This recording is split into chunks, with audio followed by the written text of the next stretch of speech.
Nama saya Ayu Lestari, 34 tahun, seorang guru bahasa Indonesia di sebuah SMA di Jakarta, dan 3 minggu yang lalu, saya terbangun di ranjang rumah sakit. Saya tidak bisa menggerakkan tubuh atau berbicara. Tapi saya bisa mendengar segalanya. Setiap bisikan, setiap kebohongan, setiap pengkhianatan.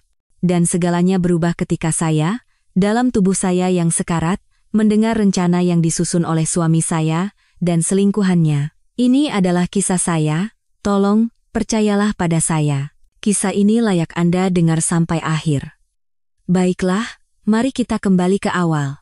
Ke kehidupan saya sebelum saya terbaring di ranjang rumah sakit, sebelum kecelakaan itu, dan sebelum saya mengetahui kebenaran tentang Bima Aditya, pria yang telah saya nikahi selama 8 tahun. Sialan. Bahkan menyebut namanya sekarang saja sudah membuat perutku mual. Tapi saat itu, dulu, saya pikir dialah segalanya bagi saya. Kami bertemu di universitas. Saya di Fakultas Keguruan dan Ilmu Pendidikan, dan dia di Fakultas Ekonomi dan Bisnis. Bima Aditya adalah pria yang menawan, ambisius, dan penuh semangat. Dia punya mimpi besar untuk menjadi pengembang real estate yang sukses, dan jujur saja, saya jatuh cinta pada mimpinya.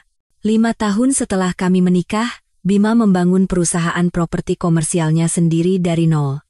Kami tinggal di sebuah apartemen mewah yang indah di Menteng, dan berlibur ke Bali dan Eropa. Kami bahkan sudah membicarakan rencana untuk punya anak. Saya pikir saya mengenal pria ini. Saya pikir saya tahu segalanya tentang dia. Saya mengajar bahasa Indonesia di SMA Harapan Bangsa, dan saya mencintai pekerjaan saya, murid-murid saya, dan pulang setiap hari ke rumah yang saya yakini sebagai pernikahan yang bahagia. Bima biasa bercerita tentang kesepakatan bisnisnya, kliennya, proyek-proyeknya. Saya bercerita kepadanya tentang esai murid-murid saya dan drama-drama kecil di sekolah. Kami punya kencan setiap Jumat malam, kami punya lelucon-lelucon internal, kami punya kehidupan bersama. Setidaknya, itulah yang saya pikirkan. Sekitar setahun yang lalu, Bima mempekerjakan seorang sekretaris baru bernama Dinda Sari. Dia berusia 26 tahun, sangat cantik, dan menurut Bima, sangat kompeten. Dia terus-menerus membicarakannya. Dinda merapikan berkas-berkas Pak Budi dengan sempurna. Berkat Dinda, kita bisa menghemat ratusan juta di proyek apartemen Sudirman View. Sepertinya aku harus lembur malam ini karena Dinda. Awalnya, saya tidak berpikir apa-apa. Saya percaya pada suami saya. Saya percaya 8 tahun pernikahan kami berarti sesuatu. Betapa naifnya saya. Dinda mulai muncul di mana-mana. Dia ada di acara makan malam perusahaan yang mengharuskan pasangan hadir. Di pesta ulang tahun yang saya adakan untuk Bima, Dinda tinggal sampai tengah malam untuk membantu membereskan. Ketika saya mampir ke kantornya untuk mengantarkan makan siang, saya akan menemukan Dinda duduk berdekatan dengannya, tertawa mendengar leluconnya. Teman-teman saya mulai berkomentar. Adik perempuan saya, Rina, bahkan bertanya langsung apakah saya tidak khawatir tentang Dinda, dan tahu apa yang saya katakan, Bima mencintaiku. Dia tidak akan pernah selingkuh. Aku percaya sepenuhnya padanya. Sialan. Saya benar-benar bodoh. 6 bulan lalu, keadaan mulai berubah. Bima menjadi dingin. Dia selalu memegang ponselnya, selalu berkirim pesan, dan menerima telepon di ruangan lain. Kencan Jumat malam kami semakin sering dibatalkan. Dia tidak lagi menyentuh saya seperti dulu, tidak lagi menatap saya seperti dulu. Ketika saya mencoba membicarakannya, dia akan berkata bahwa dia sedang stres karena pekerjaan. Ada proyek besar yang sedang berjalan. Semuanya akan kembali normal setelah selesai. Saya sangat ingin mempercayai itu. Saya ingin percaya bahwa pernikahan kami tidak berantakan, bahwa pria yang saya cintai tidak menjauh dari saya. Jadi saya menekan kecurigaan saya. Saya mengabaikan rasa mual di perut saya, ketika dia tersenyum menatap layar ponselnya. Saya berpura-pura tidak melihat ketika dia mulai lebih sering pergi ke gym dan membeli baju-baju baru. Saya mengatakan pada diri sendiri bahwa saya paranoid, tidak percaya diri, dan semuanya baik-baik saja. Tapi jauh di lubuk hati, Saya tahu pernikahan saya adalah sebuah kebohongan. Saya hanya tidak mau menghadapinya. Lalu datanglah malam yang mengubah segalanya. 15 Oktober. Saya tidak akan pernah melupakan tanggal itu. Saya sedang menyetir pulang setelah rapat orang tua murid yang berakhir larut malam. Hujan turun, cuaca khas Jakarta di bulan Oktober. Saya sedang menyetir di tol dalam kota menuju rumah. Jalannya licin dan jarak pandang buruk, tapi itu adalah rute yang sudah saya lalui ribuan kali. Saya mengenalnya seperti punggung tangan saya. Saya mengemudi dengan hati-hati, tetap di jalur kanan dengan kecepatan sekitar 90 km/jam. Lalu, saya harus melambat karena lalu lintas di depan. Saya menginjak pedal rem. Tidak ada yang terjadi. Saya menginjaknya lebih keras. Tetap tidak ada apa-apa. Remnya blong total. Rasa takut yang menusuk saya saat itu tidak bisa diungkapkan dengan kata-kata. Saya memompa rem dengan panik, tapi sia-sia. Saya mencoba menurunkan gigi, tapi kecepatannya terlalu tinggi. Di depan saya ada sebuah truk besar, lampu remnya menyala merah di tengah hujan. Saya akan menabraknya. Saya membanting setir ke kanan, mencoba banting ke bahu jalan, tapi mobil saya kehilangan kendali di jalan yang basah. Mobil saya berputar-putar. Perasaan mual karena kehilangan kendali. Dunia yang berputar, suara jeritan saya sendiri. Dan kemudian, benturan. Mobil saya menabrak pembatas beton dengan kecepatan 90 km/jam. Kantung udara mengembang, tapi itu tidak cukup. Sisi pengemudi mobil saya remuk seperti kertas. Setelah itu, segalanya menjadi gelap. Hal berikutnya yang saya ingat adalah saya sadar. Tapi sadar bukanlah kata yang tepat. Sadar kembali lebih akurat. Saya menyadari bahwa saya ada, bahwa saya berada di suatu tempat, bahwa sesuatu telah terjadi pada saya. Tapi saya tidak bisa bergerak, tidak bisa bicara. Awalnya, saya bahkan tidak bisa membuka mata. Saya bisa mendengar bunyi bip mesin, suara-suara orang di sekitar saya. Saya merasakan sesuatu di tenggorokan saya, membuat sulit bernapas. Tapi saya tidak bisa melakukan apa-apa. Teror bahkan tidak bisa mulai menggambarkan apa yang saya rasakan. Bayangkan sadar tapi terjebak di dalam tubuh Anda sendiri. Tidak bisa berteriak, tidak bisa meminta tolong, bahkan tidak bisa memberitahu siapapun bahwa Anda sudah sadar. Itu adalah jenis neraka khusus yang tidak akan saya harapkan bahkan untuk musuh terburak saya sekalipun. Ya, mungkin saya akan mengharapkannya untuk musuh terburuk saya. Mungkin untuk Bima dan Dinda. Saya kemudian mengetahui bahwa saya dalam keadaan koma selama 3 hari setelah kecelakaan. Patah tulang rusuk multiple, paru-paru kolaps, cedera kepala parah, panggul patah, pendarahan internal.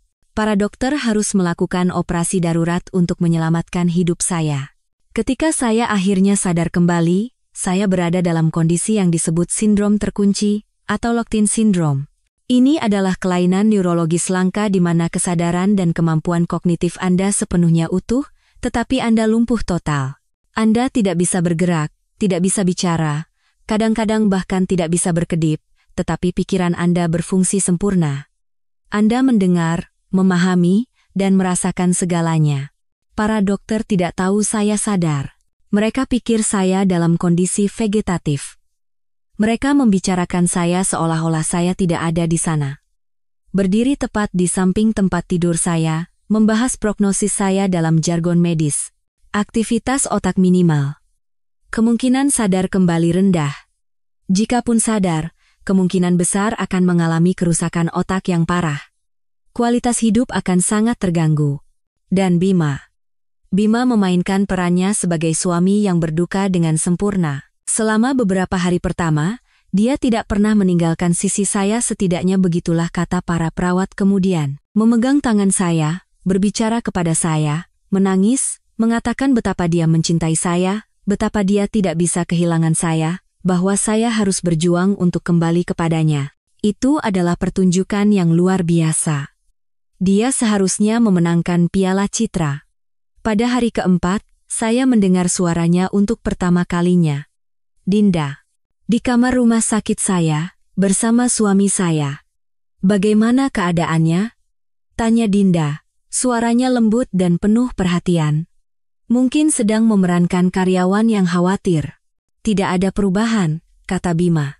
Saya bisa mendengar ketegangan dalam suaranya, tapi itu bukan ketegangan kesedihan. Itu adalah ketegangan ketidaksabaran. Aku turut prihatin, Bima. Ini pasti berat sekali untukmu, kata Dinda. Ada jeda hening, dan kemudian saya merasakannya. Perubahan tekanan di tempat tidur saya.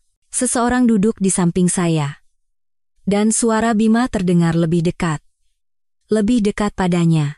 Ini kedengarannya buruk, tapi, katanya pelan, aku mulai berpikir mungkin lebih baik jika dia tidak pernah sadar. Jantung saya, jika tidak terhubung ke mesin, pasti akan berhenti. Apakah saya mendengarnya dengan benar? Apakah suami saya baru saja mengatakan dia berharap saya tidak sadar? Jangan bicara seperti itu, bisik Dinda. Tapi ada sesuatu yang tidak meyakinkan dalam suaranya. Maksudku, lihatlah Ayu, lanjut Bima. Bahkan jika dia sadar, para dokter mengatakan dia akan mengalami kerusakan otak yang parah, dia tidak akan menjadi Ayu yang sama lagi. Dia akan membutuhkan perawatan 24 jam. Kejam membiarkannya hidup seperti itu. Saya ingin berteriak. Saya ingin meronta-ronta di tempat tidur. Saya ingin mencengkeram kerah bajunya dan memaksanya untuk melihat saya, untuk menunjukkan kepadanya bahwa saya masih di sini, bahwa saya masih diri saya sendiri, bahwa saya hidup dan sadar. Tapi saya tidak bisa menggerakkan satu otot pun. Saya terjebak, mendengarkan suami saya membahas mengapa lebih baik saya mati. Kapan? Dinda memulai, lalu berhenti. Kapan apa? Tanya Bima. Hening lagi. Dan kemudian suara Dinda menjadi lebih kecil. Kapan kita bisa membuat keputusan tentang alat bantu hidupnya? Ya Tuhan. Ya Tuhan. Mereka membicarakan tentang mencabut alat bantu hidup saya membunuh saya. Suami saya dan selingkuhannya sedang mendiskusikan akhir hidup saya di atas ranjang saya. Dokter bilang jika tidak ada perbaikan dalam 2 minggu, kita akan membicarakan pilihan yang ada, kata Bima. Mereka mungkin akan merekomendasikan untuk memindahkannya ke fasilitas perawatan jangka panjang, tapi aku punya surat kuasa sebagai wali medisnya. Aku bisa memutuskan untuk melepaskannya dengan damai. Pasti beban yang sangat berat harus membuat keputusan seperti itu, kata Dinda. Saya bisa mendengar dia bergerak lebih dekat dengannya. Ya, kata Bima. Tapi Ayu juga pasti ingin aku melepaskannya jika tidak ada harapan. Dia tidak akan mau hidup seperti ini. Dia pasti ingin aku melanjutkan hidup dan bahagia. Air mata mengalir di wajah saya tidak bisa merasakannya atau menyekanya. Tapi seorang perawat kemudian memberitahu saya bahwa bantal saya basah kuyup. Tubuh saya menangis, meskipun saya tidak bisa mengendalikannya. Meskipun saya tidak bisa mengungkapkan penderitaan dan pengkhianatan yang merobek dada saya. Kamu pantas bahagia, Bima, bisik Dinda. Kamu sudah melalui banyak hal. Dan kemudian saya mendengarnya. Suara yang mengkonfirmasi segalanya. Suara mereka berciuman. Tepat di kamar rumah sakit saya, kurang dari 2 meter dari tempat saya terbaring lumpuh. Mereka berciuman, dan saya bisa mendengar suara lembutnya. Saya ingin muntah. Saya ingin mati. Saya ingin melakukan apa saja selain terbaring di sana mendengarkan suami saya mencium wanita lain sambil membahas kematian saya. Mereka tinggal sekitar 10 menit lagi, berbicara dengan suara rendah tentang hal-hal sepele rapat keesokan harinya, makan malam dengan klien, bahwa dia harus pulang dan beristirahat. Mereka berciuman lagi sebelum pergi, dan saya ditinggalkan sendirian dengan mesin-mesin dan kebenaran mengerikan yang baru saja saya pelajari. Malam itu adalah malam terpanjang dalam hidup saya. Saya berbaring dalam kegelapan, tidak bisa tidur, tidak bisa lepas dari pikiran saya. 8 tahun pernikahan, 8 tahun hidup saya berikan kepada seorang pria yang kini berselingkuh dan merencanakan pemakaman saya. Sudah berapa lama ini berlangsung? Berapa lama dia menipu saya? Apakah dia pernah mencintai saya? Ataukah saya selalu hanya menjadi pilihan yang nyaman, pengganti sampai sesuatu yang lebih baik datang? Dan kecelakaan itu, remblong itu. Apakah itu benar-benar hanya kecelakaan? Ataukah ada sesuatu yang lebih? Pikiran itu berputar-putar di kepala saya, tapi saya mencoba menepisnya. Bima adalah seorang pengusaha sukses, bukan pembunuh. Kan? Tapi saya juga berpikir dia adalah suami yang setia. Dan lihat betapa salahnya saya. Selama beberapa hari berikutnya, Bima dan Dinda datang secara teratur, selalu bersama. Selalu memainkan peran mereka ketika para perawat ada di sekitar. Dinda, sekretaris yang khawatir. Bima, suami yang setia. Tapi ketika mereka pikir mereka sendirian, ketika mereka pikir saya tidak bisa mendengar, topeng mereka lepas. Saya belajar banyak tentang perselingkuhan mereka dari kunjungan-kunjungan itu. Mereka telah tidur bersama selama 8 bulan. Dimulai saat perjalanan bisnis ke Surabaya. Dinda mabuk, Bima stres karena kesepakatan yang gagal, dan satu hal mengarah ke hal lain. Setelah itu, mereka tidak bisa berhenti. Pertemuan rahasia saat makan siang. Perjalanan akhir pekan di mana Bima berbohong kepada saya, mengatakan dia sedang dalam perjalanan bisnis. Malam-malam yang panjang di kantor yang sebenarnya dihabiskan di apartemen Dinda. Aku tidak sabar sampai kita bisa bersama secara terbuka, kata Dinda suatu sore. Aku lelah harus sembunyi-sembunyi seperti ini. Sebentar lagi, Bima berjanji padanya, sedikit lagi. Setelah semuanya beres. Beres. Begitulah dia menyebut kematian saya. Membereskan semuanya. Mereka membicarakan rencana mereka. Bagaimana Bima akan menjual rumah kami, rumah yang saya cintai, tempat kami berencana membesarkan anak-anak kami dan membeli sebuah penthouse di SCBD. Bagaimana mereka akan pergi berlibur selama sebulan ke Bali, tempat yang selalu kami bicarakan untuk pergi bersama.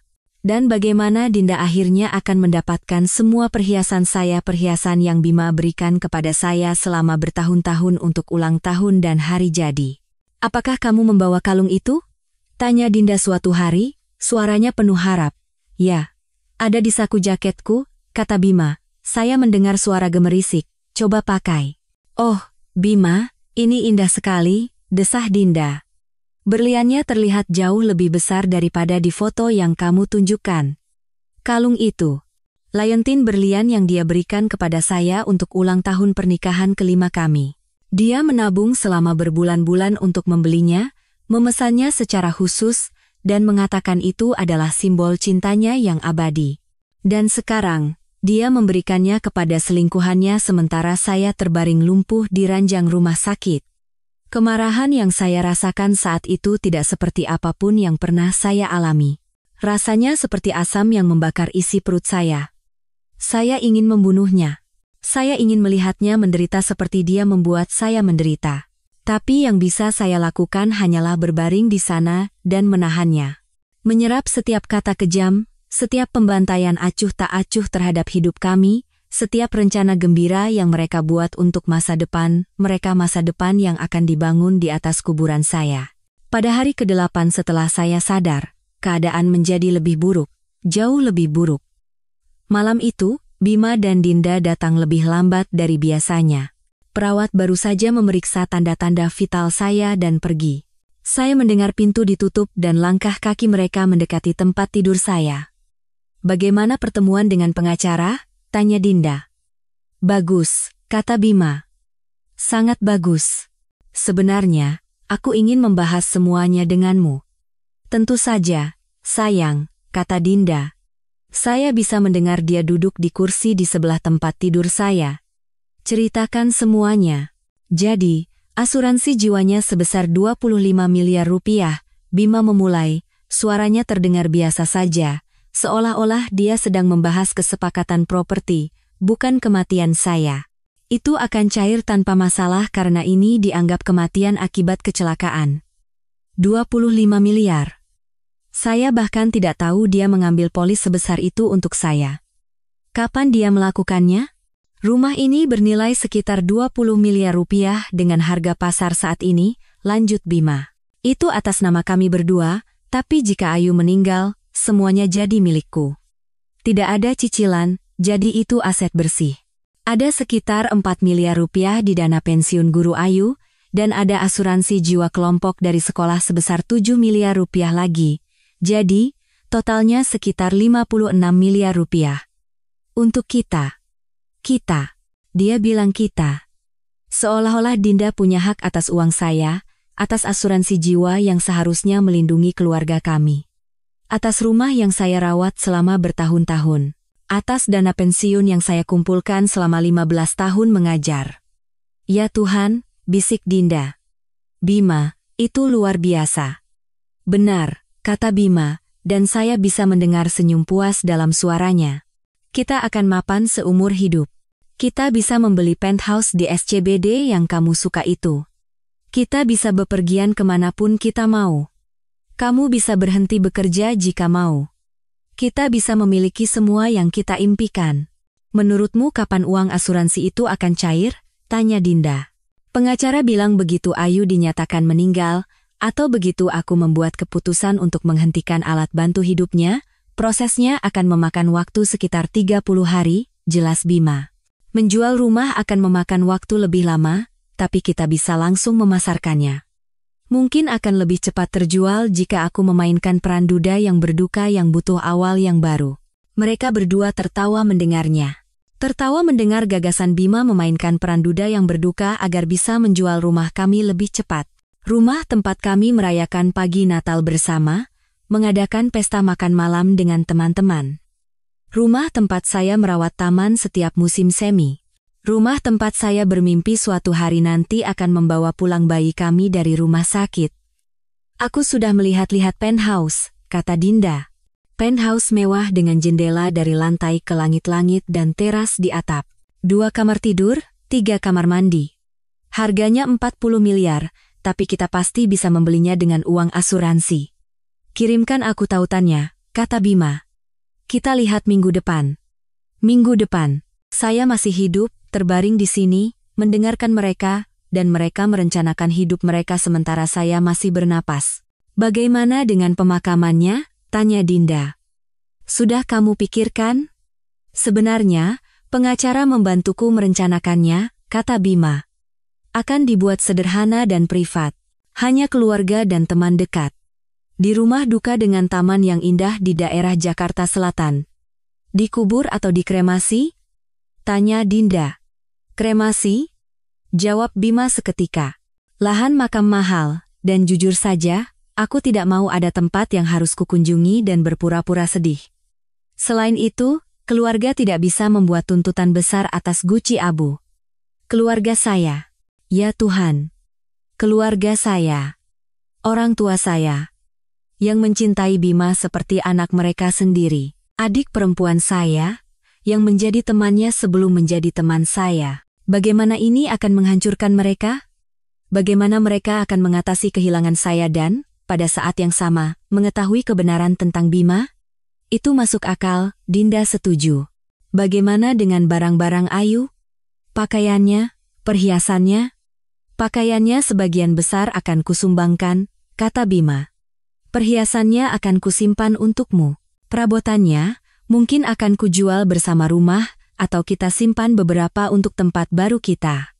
Sisanya, akan kubuang. Aku ingin awal yang baru. Aku tidak ingin ada jejak yang tersisa. Jejak. Itulah saya baginya sekarang. Jejak yang harus dibersihkan.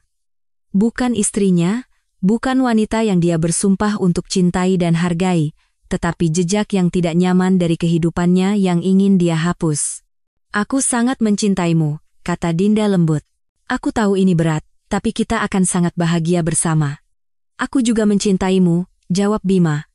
Dan jujur saja, di satu sisi, ini melegakan. Kita pasti harus bercerai suatu saat nanti, dan cara ini jauh lebih bersih. Tidak ada pembagian harta, tidak ada tunjangan, tidak ada keributan. Kecelakaan ini, terus terang, jauh lebih praktis. Praktis. Dia menyebut kecelakaan saya praktis. Kecelakaan yang membuat saya lumpuh, yang menjebak saya di dalam tubuh saya sendiri. Kecelakaan yang mematahkan panggul saya, meremukkan tulang rusuk saya, dan membuat paru-paru saya kolaps. Praktis. Dan kemudian, Dinda mengatakan kata-kata yang mengubah segalanya. Kata-kata yang mengkonfirmasi kecurigaan tergelap saya. Kata-kata yang mengubah tragedi ini menjadi kejahatan. Selang remnya. Apa kamu memotongnya sesuai rencana? Tanya Dinda. Suaranya penuh rasa ingin tahu. Atau kecelakaan itu benar-benar hanya nasib baik? Ruangan menjadi sunyi. Satu-satunya suara adalah bunyi bip monitor saya dan napas saya yang berat melalui ventilator. Pikiran saya menjerit. Menjerit begitu keras sehingga saya yakin seseorang pasti bisa mendengarnya. Dia mencoba membunuhku. Bima mencoba membunuhku. Ini bukan kecelakaan. Dia memotong selang remku. Dia membiarkanku mengemudi di jalan tol yang hujan deras, tahu remku akan blong. Dia mencoba membunuhku demi uang asuransi dan seorang wanita yang jauh lebih muda. Dinda, kata Bima, suaranya terdengar memperingatkan. Kenapa? Kata Dinda. Tidak ada siapa-siapa di sini. Ayu tidak bisa mendengar kita. Kamu sendiri yang bilang dia hampir mati otak. Aku tahu, tapi tetap saja, kata Bima. Sebaiknya kita tidak membicarakannya. Ayolah, kata Dinda, dan saya bisa mendengar dia bergerak lebih dekat ke arahnya. Kamu bisa memberitahuku. Aku sangat penasaran. Apakah benar-benar kamu yang melakukannya? Hening lagi, hening yang panjang. Dan kemudian, suara Bima. Pelan dan dingin. Ya, katanya. Aku yang melakukannya. 2 hari sebelum kecelakaan, aku menyelinap ke mobil Ayu di tengah malam dan memotong selang remnya hampir putus. Cukup lemah sehingga akan putus di bawah tekanan, tapi tidak cukup untuk langsung disadari. Aku tahu dia akan pulang dari rapat orang tua murid hari itu, dan aku tahu dia akan lewat tol. Aku ingin itu terlihat seperti kecelakaan yang disebabkan oleh hujan dan kondisi jalan yang buruk. Ya Tuhan, ya Tuhan, ya Tuhan. Dia benar-benar melakukannya. Dia benar-benar mencoba membunuhku. Suamiku, pria yang kucintai, pria yang kupercayakan hidupku padanya. Dia menyelinap di malam hari dan merusak mobilku, mengirimku menuju kematianku. Itu jenius, kata Dinda, suaranya penuh kekaguman. Bagaimana kamu tahu caranya? YouTube. Bima benar-benar tertawa. Ada tutorial, untuk apa saja sekarang. Tapi remblong di jalan basah cukup umum, terutama pada mobil tua, dan mobil Ayu keluaran 2015. Bukan mobil baru, tapi juga tidak cukup tua untuk menimbulkan terlalu banyak pertanyaan. Polisi menyelidikinya sebagai kecelakaan biasa. Bagian depannya hancur total, sehingga mereka bahkan tidak memeriksa selang remnya dengan teliti. Wow! Kamu benar-benar pintar, Dinda memuji, dan berani. Aku tidak akan pernah bisa melakukannya. Kamu tidak perlu, kata Bima. Aku melakukannya untuk kita. Untuk masa depan kita. Agar kita bisa bersama tanpa repotnya perceraian. Mereka berciuman lagi. Saya bisa mendengarnya. Saya bisa mendengar Dinda mengerang pelan. Saya bisa mendengar gesekan pakaian mereka. Dan saya harus berbaring di sana mendengarkan mereka merayakan pembunuhan saya, upaya pembunuhan saya, karena saya tidak mati. Saya sangat hidup, dan sekarang saya tahu kebenarannya. Kemarahan dan penderitaan yang saya rasakan saat itu tak terlukiskan, tak tertandingi oleh apapun yang pernah saya rasakan sebelumnya. Itu adalah badai yang mengamuk di dalam dada saya. Saya ingin merobeknya dengan tangan kosong. Saya ingin dia merasakan setiap ons rasa sakit yang dia timpakan pada saya. Saya ingin dia tahu bahwa saya mendengar semuanya, bahwa saya tahu apa yang telah dia lakukan, bahwa dia tidak akan lolos begitu saja. Tapi saya tidak bisa bergerak, tidak bisa bicara, tidak bisa melakukan apapun selain berbaring di sana, menangis dalam diam. Dihantui oleh pengetahuan bahwa suami saya adalah seorang pembunuh, dan saya adalah korban yang dituju. Mereka tinggal selama 1 jam lagi, merencanakan, membahas masa depan mereka, berciuman dan saling menyentuh sementara saya terbaring kurang dari 1 meter jauhnya. Ketika mereka akhirnya pergi, saya ditinggalkan sendirian dengan pikiran saya, kemarahan saya, dan pengetahuan mengerikan tentang apa yang telah dilakukan Bima. Saya harus memberitahu seseorang. Saya harus menemukan cara untuk membuat mereka mengerti bahwa saya masih di sini, sadar, dan terjaga. Tapi bagaimana? Bagaimana Anda berkomunikasi ketika Anda tidak bisa bergerak atau berbicara? Ketika semua orang mengira Anda dalam kondisi vegetatif? Jawabannya datang keesokan harinya. Dan namanya Suster Ratih. Suster Ratih adalah seorang perawat di unit perawatan intensif, ICU. Dia berusia awal 30-an, dengan mata yang ramah dan sentuhan yang lembut. Dia telah merawat saya sejak saya dipindahkan dari ICU ke kamar perawatan biasa, dan dia selalu berbicara kepada saya saat bekerja. Tidak seperti perawat lain yang memperlakukan saya seperti objek yang harus dirawat, Suster Ratih memperlakukan saya seperti manusia. "Selamat pagi, Bu Ayu," katanya saat masuk pagi itu. "Bagaimana perasaan Ibu hari ini?" "Saya akan periksa tanda-tanda vital Ibu dan membersihkan Ibu sedikit." Dia bergerak di sekitar ruangan dengan efisien, memeriksa mesin, menyesuaikan infus saya, membuat catatan di tabletnya. Lalu dia membungkuk untuk menyedot selang ventilator di tenggorokan saya, sebuah prosedur rutin yang dilakukan beberapa kali sehari. "Ini mungkin sedikit tidak nyaman," dia memperingatkan, "seperti biasa. Coba rileks saja." Dan saat itulah dia menyadarinya. Saya melihat matanya melebar saat dia menatap wajah saya. "Bu Ayu," katanya, suaranya tidak yakin. "Apa Ibu sedang menangis?" "Ya." Saya menangis. Lagi-lagi air mata yang tidak bisa saya kendalikan, air mata yang tidak bisa saya hentikan. Satu-satunya cara tubuh saya bisa mengungkapkan penderitaan yang saya alami. "Ya ampun," kata Suster Ratih lembut, mengambil tisu dan dengan hati-hati menyeka wajah saya. "Dimanapun Ibu berada saat ini, pasti sangat menakutkan. Jika saya bisa tersenyum masam, saya akan melakukannya. Di mana saya berada, saya ada di sini.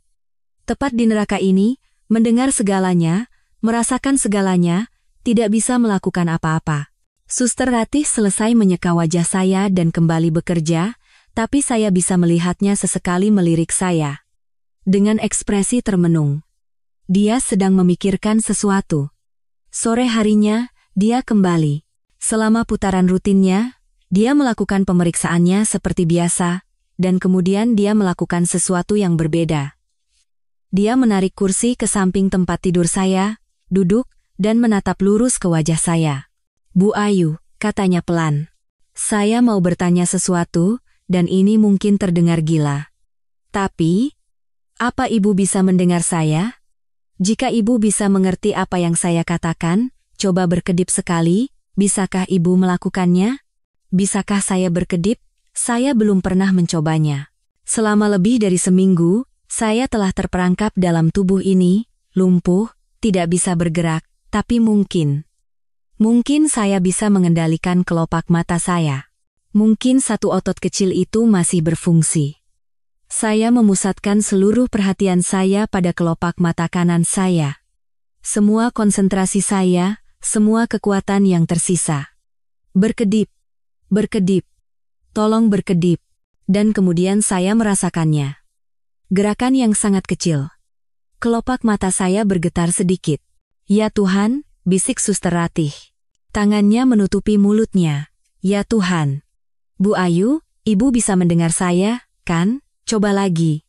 Berkedip jika Ibu mengerti." Saya melakukannya lagi, memusatkan segalanya pada satu gerakan kecil itu. Kelopak mata saya bergetar sekali lagi. Mata Suster Ratih berkaca-kaca. "Astaga," katanya lagi. "Ibu ada di sana. Ibu sadar. Selama ini Ibu sadar." Dia melompat berdiri. Dia melihat sekeliling ruangan seolah-olah bingung harus berbuat apa.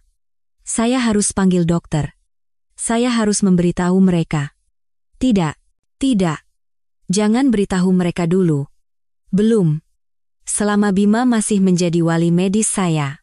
Belum. Selama dia masih bisa membuat keputusan untuk mencabut alat bantu hidup saya.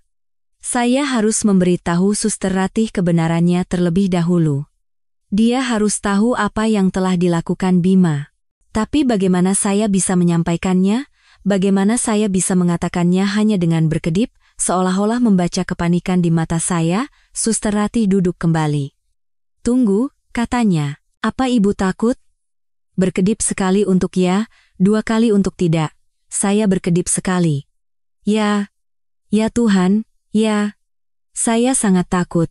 "Baiklah," kata Suster Ratih, berpikir, "apa Ibu kesakitan?" Saya berkedip 2 kali. Rasa sakit fisik bisa saya tahan. Rasa sakit emosional lah yang membunuh saya. "Apa ada yang salah?" tanya Suster Ratih. Saya berkedip sekali. "Ya." Semuanya salah.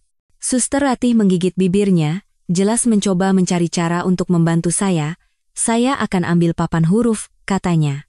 Mungkin akan lama, tapi kita bisa mencoba membentuk kata-kata. Apa ibu bisa menggerakkan mata ke kiri dan ke kanan? Saya mencoba.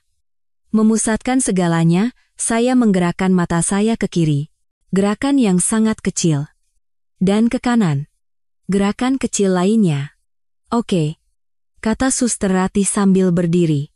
Saya akan segera kembali.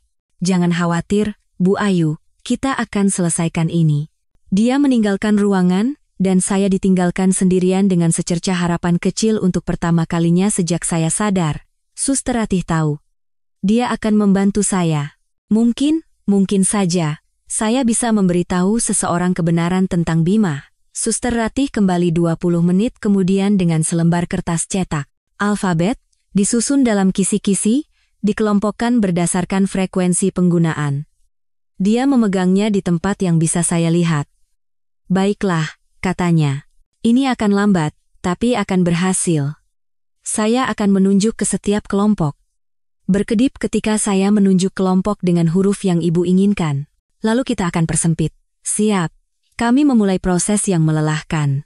Suster Ratih menunjuk ke kelompok huruf, dan saya berkedip ketika dia mencapai yang benar. Dia mempersempitnya, huruf demi huruf. Butuh hampir 1 jam untuk mengeja kata pertama, BAHAYA. Wajah Suster Ratih menjadi pucat. Ibu dalam bahaya? Tanyanya. Dari apa? Dari siapa? SUAMI. Suami ibu? Tanya Suster Ratih. Suaranya campuran kebingungan dan kengerian. Pak Bima? Tapi dia datang setiap hari. Dia terlihat sangat setia. Jika saya bisa tertawa, saya akan tertawa. Setia? Tentu saja. Setia pada usahanya untuk mendapatkan uang asuransi jiwa saya. Kami terus mengeja. Butuh waktu berjam-jam. Suster Ratih harus pergi untuk merawat pasien lain dan kembali lagi. Tapi perlahan, huruf demi huruf yang menyakitkan, saya menceritakan semuanya padanya. Tentang perselingkuhan itu, tentang rencana pemakaman, tentang uang, dan akhirnya, tentang percakapan yang saya dengar pertanyaan Dinda dan pengakuan Bima. DIAMEMOTONGSELANGRIMSIYA. Suster Ratih terduduk di kursinya. Wajahnya pucat pasi. Dia mencoba membunuh ibu, bisiknya. Ya Tuhan, Bu Ayu. Dia mencoba membunuh ibu demi uang asuransi. Saya berkedip sekali. Ya, dan ibu mendengar dia mengakuinya. Dia dan selingkuhannya. Saya berkedip sekali. Kapan mereka datang lagi? Tanya Suster Ratih. Saya mengeja. MALAMINI. Suster Ratih melihat jamnya. Sudah jam 6 sore. Bima dan Dinda biasanya datang sekitar jam 7. Baiklah. Ada nada tegas dalam suara Suster Ratih. Baiklah, Bu Ayu. Saya percaya pada ibu. Dan kita akan menangkap mereka. Saya akan merekamnya. Saya akan menyembunyikan ponsel saya di suatu tempat agar bisa merekam audio. Jika mereka membicarakan kejahatan itu lagi, kita akan punya bukti. Dia berdiri dan melihat sekeliling ruangan, mencari tempat persembunyian yang bagus. Akhirnya, dia menyembunyikan ponselnya di belakang kendi air di meja samping tempat tidur saya, memposisikannya sehingga mikrofonnya terbuka tetapi ponsel itu sendiri tidak terlihat. Sedang merekam, bisiknya padaku. Jika mereka mengaku lagi, kita akan mendapatkannya. Tetap tenang, oke? Saya akan ada di luar jika ibu butuh sesuatu. Suster Ratih pergi, dan saya ditinggalkan sendirian dengan ponsel yang sedang merekam dan pikiran saya yang berpacu. Apakah mereka akan membicarakannya? Ataukah percakapan kemarin adalah kebetulan, momen kecerobohan yang tidak akan terulang? Pukul 11.15 malam. Saya mendengar pintu terbuka. Bima dan Dinda. Sayang, kata Bima. Saya tahu dia sedang berbicara kepada saya sebuah pertunjukan untuk siapa saja yang mungkin menonton. Bagaimana kabarmu hari ini? Ada perubahan? Hening saat dia sepertinya memeriksa mesin atau melihat rekam medis saya. Masih sama saja, katanya, dan sekarang nadanya berbeda. Datar, kecewa. Sudah hampir 2 minggu, kata Dinda. Kapan kamu bisa bicara dengan dokter tentang itu? Segera, kata Bima. Ahli sarafnya akan memberikan pendapat terakhirnya besok. Jika dia mengkonfirmasi tidak ada aktivitas otak dan tidak ada kemungkinan pemulihan, maka aku bisa membuat keputusan untuk menghentikan alat bantu hidupnya. Dan setelah itu, tanya Dinda. Setelah itu, kita tunggu, kata Bima. Begitu ventilator dilepas, dia akan meninggal dalam beberapa jam. Dan kemudian kita bisa mulai membereskan semuanya. Mereka membicarakan tentang membunuh saya tepat di depan saya, membahas dengan santai tentang melepaskan mesin yang membuat saya tetap hidup. Dan mereka sama sekali tidak tahu bahwa saya mendengar setiap kata bahwa ponsel Suster Ratih merekam setiap kata. Aku tidak sabar untuk memulai hidup kita, Dinda berkata. Tanpa sembunyi-sembunyi. Benar-benar. Aku juga, kata Bima. Tahu tidak apa yang kupikirkan? Setelah pemakaman dan semuanya beres, kita pergi ke suatu tempat yang tropis. Bali atau Maladewa. Pergi saja dan lupakan semuanya. Dengan uang asuransi Ayu? Tanya Dinda, dan dia benar-benar terkikik. Terkikik saat membahas pengeluaran uang dari kematian saya. Kenapa tidak? Kata Bima. Dia toh tidak akan menggunakannya lagi. Sebaiknya kita yang menikmatinya. Ada jeda hening. Dan kemudian Dinda berbicara lagi. Suaranya lebih pelan. Apa kamu pernah merasa bersalah? Tanyanya. Tentang apa yang kamu lakukan? Detak jantung saya melonjak, dan monitor berbunyi lebih cepat. Ayo, Bima. Akui lagi. Akui apa yang telah kamu lakukan. Bersalah, kata Bima. Tidak juga. Maksudku, aku tidak ingin menyakitinya. Tapi pernikahan kami sudah berakhir. Dia menahanku, dan cara ini lebih bersih. Dia tidak harus melalui rasa sakit perceraian, aku tidak kehilangan setengah dari asetku, dan kau dan aku bisa bersama. Ini lebih baik untuk semua orang. Tapi kamu membunuhnya, kata Dinda. Maksudku, kamu mencoba membunuhnya. Apa itu tidak mengganggumu sama sekali? Katakan, pikir saya. Katakan kamu memotong selang rem. Akui sekali lagi, dengan jelas. Dengar, suara Bima menjadi keras, kita sudah membicarakan ini, sudah selesai. Selang remnya memang sudah cukup tua, aku hanya sedikit membantunya. Bukannya aku menembaknya. Pasti cepat dan hampir tidak sakit. Dia mungkin bahkan tidak tahu apa yang terjadi sebelum tabrakan. Itu dia. Tidak sejelas sebelumnya, tapi cukup dekat. Pengakuan bahwa dia merusak rem saya, menyebabkan kecelakaan, dan mencoba membunuh saya. Kamu benar, kata Dinda. Maaf. Aku tidak tahu kenapa aku jadi begini. Hanya saja. Rasanya agak menyeramkan berada di sini bersamanya. Kita tidak perlu lama-lama. Kata Bima. Cukup lama agar terlihat seolah-olah kita khawatir jika ada yang bertanya, lalu kita bisa kembali ke tempatku. Mereka tinggal sekitar 10 menit lagi, mengobrol tentang hal-hal sepele. Rapat klien, film yang ingin ditonton Dinda, apa yang akan mereka makan malam. Percakapan normal antara pasangan biasa, kecuali mereka melakukannya di atas tubuh wanita yang salah satu dari mereka coba bunuh. Ketika mereka akhirnya pergi, saya ingin menghela napas lega, kami berhasil. Ponsel Suster Ratih telah merekam semuanya. Pengakuan Bima bahwa dia membantu selang rem saya. Diskusi santai mereka tentang kematian saya dan bagaimana mereka akan menghabiskan uang asuransi saya. Semuanya ada di rekaman itu. 5 menit setelah mereka pergi, Suster Ratih kembali. Dia mengambil ponselnya, memasang headphone, dan mendengarkan rekaman itu. Saya melihat wajahnya berubah dari terkejut, menjadi jijik, ngeri, lalu marah. Ketika dia selesai, dia menatap saya, matanya berkaca-kaca. Saya sangat menyesal, katanya. Saya sangat menyesal ini terjadi pada ibu, tapi kita berhasil menangkap mereka sekarang. Bu Ayu, semuanya ada di rekaman ini. Saya akan menghubungi polisi dan keluarga ibu. Kita akan pastikan Bima membayar atas apa yang telah dia lakukan pada ibu. Saya berkedip sekali. Ya, terima kasih. Ya. Tapi pertama-tama, kata Suster Ratih, saya harus memberitahu dokter.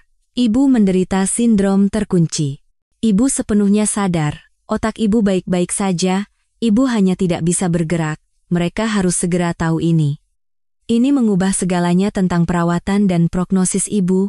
Dan yang lebih penting, ini berarti Bima tidak bisa lagi membuat keputusan untuk menghentikan alat bantu hidup ibu. Ibu adalah pasien yang sadar, ibu punya hak. Suster Ratih pergi untuk memanggil ahli saraf, dan saya ditinggalkan sendirian dengan perasaan lega yang luar biasa bahwa akhirnya, saya punya seseorang yang mendengarkan saya, yang tahu kebenarannya, yang percaya pada saya, dan yang akan membantu saya. Ahli saraf, Dr. Suryo, datang 20 menit kemudian bersama Suster Ratih. Dia adalah pria paruh baya dengan rambut beruban dan mata yang cerdas. Suster Ratih pasti sudah memberitahunya, karena dia langsung menghampiri saya dengan senter kecil dan papan huruf itu. Bu Ayu, katanya lembut. Suster Ratih memberitahu saya bahwa dia telah berkomunikasi dengan ibu, bahwa ibu bisa mendengar dan mengerti kami. Saya akan melakukan beberapa tes, oke? Ikuti saja instruksi saya sebaik mungkin. Dia melakukan serangkaian tes meminta saya berkedip sesuai perintah, menggerakkan mata ke arah yang berbeda, menjawab serangkaian pertanyaan dengan satu kedipan untuk ya dan dua untuk tidak. Setiap gerakan kecil yang bisa saya lakukan sepertinya membuatnya semakin bersemangat. Luar biasa, dia terus berkata. Benar-benar luar biasa. Ini kasus klasik sindrom terkunci. Kesadaran penuh, fungsi kognitif penuh, tapi kelumpuhan hampir total kecuali gerakan mata vertikal dan kedipan. Dia menoleh ke Suster Ratih. Ini mengubah segalanya. Kita perlu melakukan pemeriksaan neurologis lengkap segera, dan kita harus memberitahu keluarga. Apa suaminya tahu? Tidak, kata Suster Ratih tegas. Dan kita perlu bicara tentang itu. Dr. Suryo tampak bingung, tapi dia mengangguk. Bu Ayu, saya akan keluar sebentar dengan Suster Ratih. Kami akan segera kembali. Mereka pergi, dan saya bisa mendengar suara samar mereka di lorong. Suster Ratih menceritakan semuanya padanya perselingkuhan, rencana untuk menghentikan alat bantu hidup, rekaman, dan pengakuan Bima bahwa dia telah memotong selang rem saya. Ketika mereka kembali, wajah Dr. Suryo tampak serius. Dia menatap saya dengan campuran rasa kasihan dan ngeri. Bu Ayu, katanya, saya sudah mendengar rekamannya. Saya akan menelepon polisi sekarang juga. Dan saya akan mencari kontak darurat keluarga selain suami ibu. Siapa yang harus saya hubungi? Adikku. Aku butuh adikku. Suster Ratih membantu saya menggunakan papan huruf untuk mengeja nama dan nomornya, RINA. Dan kemudian, angka demi angka yang menyakitkan, nomor teleponnya. Dr. Suryo melakukan panggilan itu. Saya tidak bisa mendengar apa yang dikatakan Rina di ujung sana. Tapi saya bisa mendengar sisi percakapan Dr. Suryo. Mbak Rina, saya Dr. Suryo dari Rumah Sakit Medistra Utama Jakarta. Saya menelepon mengenai kakak Anda, Ayu Lestari. Ya, kondisinya stabil. Sebenarnya, itulah alasan saya menelepon. Ayu sudah sadar. Kami perlu Anda segera datang ke rumah sakit. Ada perkembangan baru yang harus kami diskusikan secara langsung. Tidak, jangan hubungi Pak Bima. Ini sangat penting. Datang sendiri, dan jangan beritahu siapapun Anda akan datang, terutama Pak Bima. Saya mengerti ini terdengar aneh, tapi saya berjanji akan menjelaskan semuanya ketika Anda tiba. Seberapa cepat Anda bisa sampai di sini? Mungkin Rina mengatakan dia bisa tiba dalam waktu 30 menit. Dr. Suryo berterima kasih padanya dan menutup telepon. Kemudian dia menelepon polisi. Ya. Saya ingin melaporkan percobaan pembunuhan, katanya ke telepon. Saya punya pasien yang mengalami kecelakaan lalu lintas 2 minggu lalu. Ternyata dia sadar selama ini dalam kondisi sindrom terkunci, dan dia mendengar suaminya mengaku bahwa dia memotong selang rem untuk menyebabkan kecelakaan itu. Ya, saya serius, dan kami punya rekaman pengakuannya. Ya, saya akan tunggu. Unit perawatan intensif, Rumah Sakit Medistra Utama Jakarta. Setelah menutup telepon, Dr. Suryo duduk di samping tempat tidur saya. Polisi sedang dalam perjalanan, katanya. Adik Anda juga. Kami akan menjaga Anda tetap aman. Aku butuh adikku. Suster Ratih membantu saya menggunakan papan huruf untuk mengeja nama dan nomornya, RINA. Dan kemudian, angka demi angka yang menyakitkan, nomor teleponnya. Dr. Suryo melakukan panggilan itu. Saya tidak bisa mendengar apa yang dikatakan Rina di ujung sana, tapi saya bisa mendengar sisi percakapan Dr. Suryo. Mbak Rina, saya Dr. Suryo dari Rumah Sakit Medistra Utama Jakarta. Saya menelepon mengenai kakak Anda, Ayu Lestari. Ya, kondisinya stabil. Mereka bilang kakak tidak akan pernah sadar. Dr. Suryo membimbingnya ke kursi. Kakak Anda sepenuhnya sadar, jelasnya. Dia dalam kondisi sindrom terkunci. Dia bisa mendengar dan mengerti segalanya, dia hanya tidak bisa bergerak atau berbicara. Dia sudah sadar selama ini. Tangan Rina menutupi mulutnya. Selama ini? Selama 2 minggu dia sadar, dan tidak ada yang tahu? Kami tidak tahu, kata Dr. Suryo lembut. Ini kondisi yang langka dan sulit didiagnosis. Tapi Suster Ratih menyadarinya hari ini ketika dia melihat Ayu menangis dan merespons rangsangan. Apa dia bisa berkomunikasi? Tanya Rina, menatapku dengan harapan yang putus asa. Ya, kata Suster Ratih. Dengan kedipan mata dan papan huruf, lambat, tapi bisa. Oh, Kak, kata Rina, mendekat ke tempat tidurku dan meraih tanganku. Maafkan kami. Maaf kami tidak tahu. Kami sangat khawatir. Dr. Suryo berdeham. Mbak Rina, ada hal lain yang perlu kami sampaikan. Sesuatu yang Ayu sampaikan kepada kami. Ini tentang Bima. Ekspresi Rina berubah menjadi kebingungan. Bima? Kenapa dengan Bima? Dia hancur. Dia di sini setiap hari. Tidak setiap hari, kata Suster Ratih pelan. Dan tidak sendirian. Dan mereka menceritakan semuanya padanya. Tentang Dinda, perselingkuhan, rencana untuk menghentikan alat bantu hidup, uang asuransi dan penthouse baru, tentang menjual rumah kami dan menyingkirkan barang-barang saya, dan akhirnya, tentang rekaman dan pengakuan Bima bahwa dia telah memotong selang rem saya. Saya melihat wajah adik saya berubah dari kebingungan menjadi tidak percaya, menjadi ngeri, dan kemudian menjadi amarah murni saat dia menyerap informasi itu. Ketika mereka selesai, dia gemetar. Dia mencoba membunuh kakak, katanya dengan suara bergetar. Bima mencoba membunuh kakakku sendiri. Kami punya rekaman pengakuannya, kata Dr. Suryo.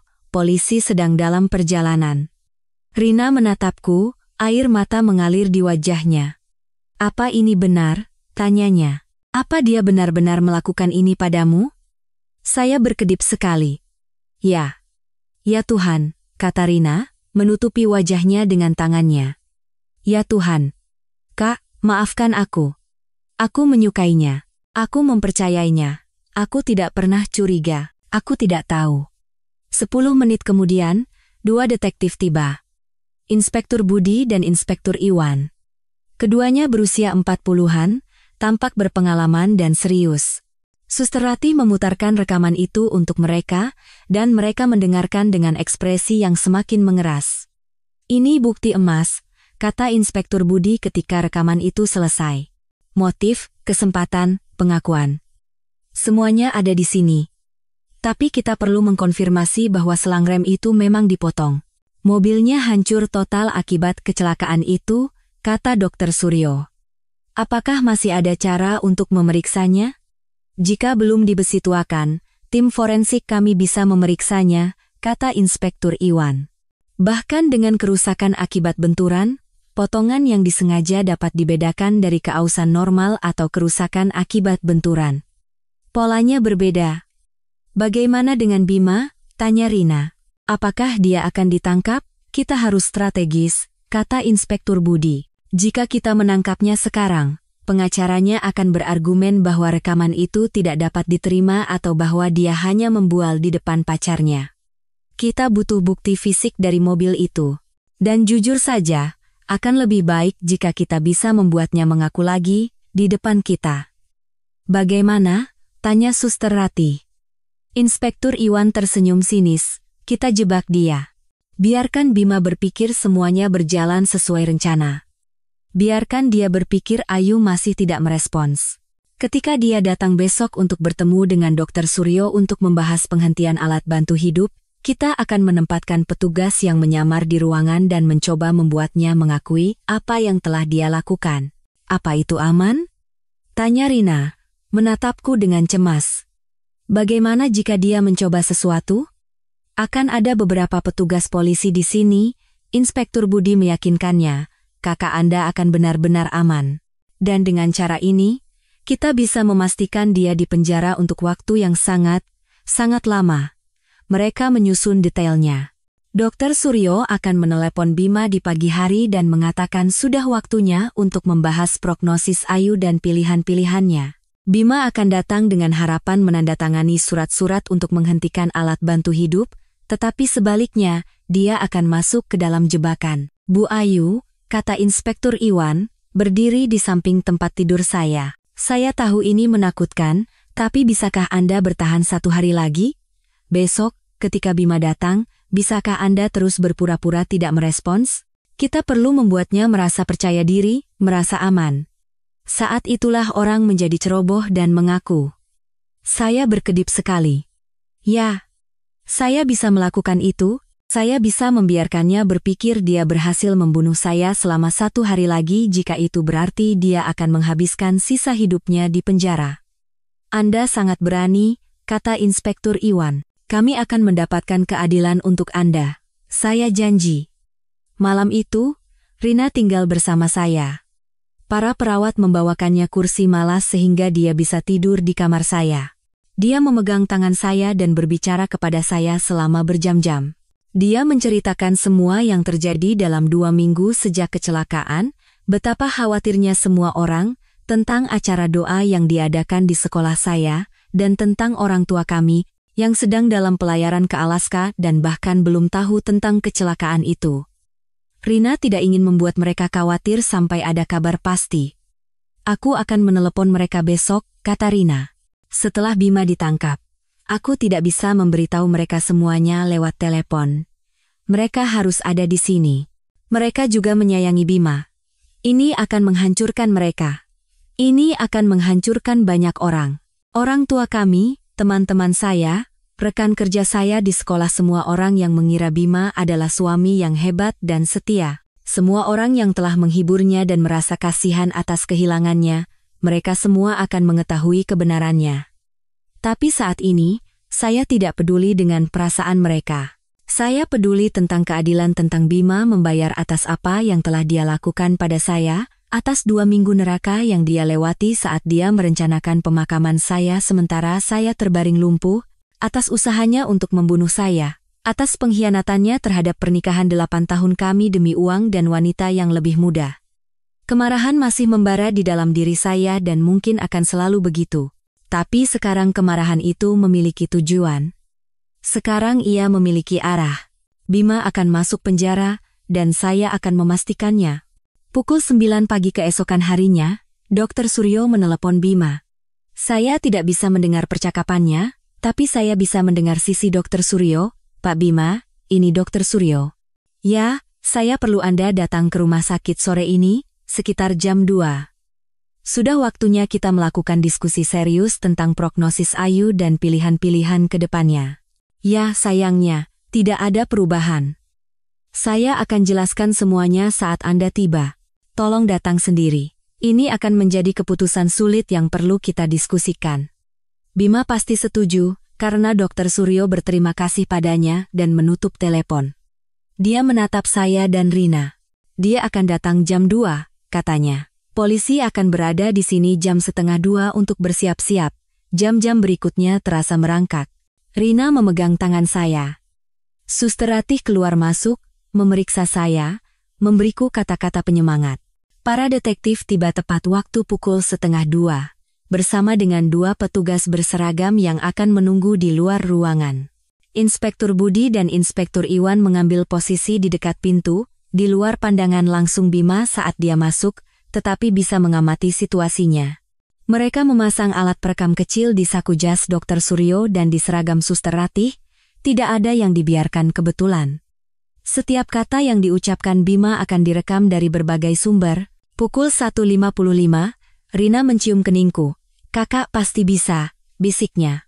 Tetap diam saja, tetap tenang, biarkan dia menghancurkan dirinya sendiri. Dia dengan enggan meninggalkan ruangan, setuju untuk menunggu di lorong bersama para petugas berseragam.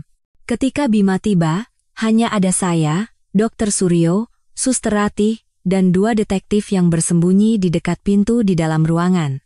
Tepat pukul 2, saya mendengar langkah kakinya di lorong, suaranya berterima kasih kepada seorang perawat karena menunjukkan jalan. Kemudian pintu terbuka, dan Bima masuk ke ruangan. Dia tampak lelah dan stres. Ada lingkaran hitam di bawah matanya. Bagus. Saya harap dia tidak bisa tidur. Saya harap rasa bersalah menggerogotinya, meskipun saya ragu. Bima telah membuktikan dirinya seorang psikopat. Kemungkinan besar dia hanya stres, karena memastikan rencananya berhasil. Dokter, kata Bima, menjabat tangan dokter. Terima kasih, sudah menemui saya. Tentu saja, kata Dr. Suryo. Silakan duduk. Kita perlu membahas kondisi Ayu. Bima duduk di kursi di sebelah tempat tidur saya, kursi yang sama tempat Dinda duduk saat mereka membahas pembelian penthouse dengan uang asuransi saya.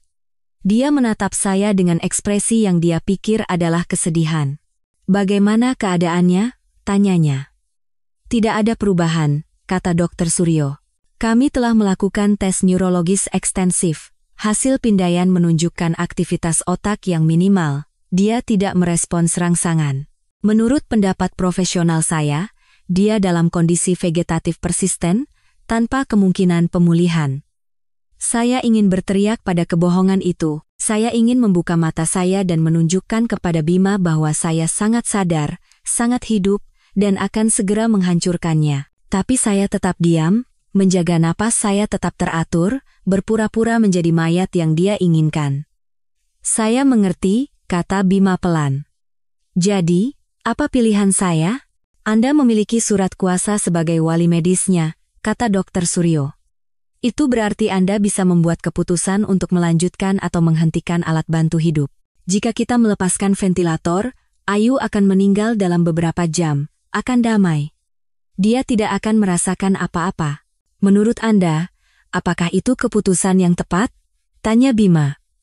Untuk melepaskannya? Katakan, pikir saya. Katakan kamu ingin aku mati, beri mereka alasan untuk curiga. Saya pikir itu keputusan yang harus Anda buat, kata Dr. Suryo hati-hati. Tapi saya bisa memberitahu Anda bahwa bahkan jika, secara ajaib, dia sadar, kualitas hidupnya akan sangat terganggu. Dia akan membutuhkan perawatan 24 jam. Kemungkinan besar akan ada gangguan kognitif yang signifikan. Dia tidak akan menjadi Ayu yang Anda kenal. Bima mengangguk perlahan. Ayu dan saya pernah membicarakan ini, katanya. Beberapa tahun yang lalu, dia bilang dia tidak akan mau hidup bergantung pada mesin. Dia bilang jika hal seperti ini terjadi, dia ingin pergi dengan bermartabat. Pembohong. Kami tidak pernah melakukan percakapan seperti itu. Saya tidak pernah mengatakan itu padanya. Dia mengarang cerita untuk membenarkan pembunuhan saya. Apakah ada sesuatu yang tertulis? Tanya Dr. Suryo. Surat wasiat hidup atau semacamnya? Tidak, kata Bima. Itu hanya percakapan. Tapi saya tahu apa yang dia inginkan. Dan jujur saja, melihatnya seperti ini selama 2 minggu terakhir. Ini adalah siksaan bagi kami berdua. Saya pikir sudah waktunya untuk melepaskannya. Anda yakin? Desak Dr. Suryo. Ini adalah keputusan permanen. Begitu kita menghentikan alat bantu hidupnya, tidak ada jalan untuk kembali. Saya yakin, kata Bima tegas, ini yang Ayu inginkan. Ini yang terbaik untuknya. Dia tidak hidup, dia hanya ada. Itu tidak adil baginya. Yang tidak adil, pikir saya, adalah kau mencoba membunuhku demi uang asuransi. Yang tidak adil adalah kau berpura-pura peduli pada martabatku padahal sebenarnya kau hanya ingin menyelesaikan apa yang kau mulai. Ada satu hal lagi, kata Bima. Asuransi jiwanya. Setelah dia pergi, berapa lama? Berapa lama prosesnya? Itu dia. Kesalahan itu. Momen yang mengungkapkan tentang apa ini sebenarnya. Ekspresi Dr. Suryo tidak berubah. Saya tidak yakin, katanya. Itu pertanyaan untuk perusahaan asuransi. Kenapa Anda bertanya? Saya hanya ingin memastikan saya bisa menutupi biaya pemakaman, kata Bima cepat, dan akan ada tagihan rumah sakit. Saya ingin memastikan semuanya diurus dengan baik. Tentu saja, kata Dr. Suryo. Tapi saya harus memberitahu Anda bahwa ada beberapa prosedur hukum sebelum kita bisa melanjutkan penghentian alat bantu hidup. Rumah sakit kami mensyaratkan konsultasi dengan komite etik dalam kasus seperti ini. Dan karena kecelakaan Ayu masih dalam penyelidikan polisi. Penyelidikan? Potong Bima. Penyelidikan apa? Itu hanya kecelakaan. Remblong di jalan basah. Ini prosedur standar untuk kecelakaan yang menyebabkan cedera serius, kata Dr. Suryo lembut.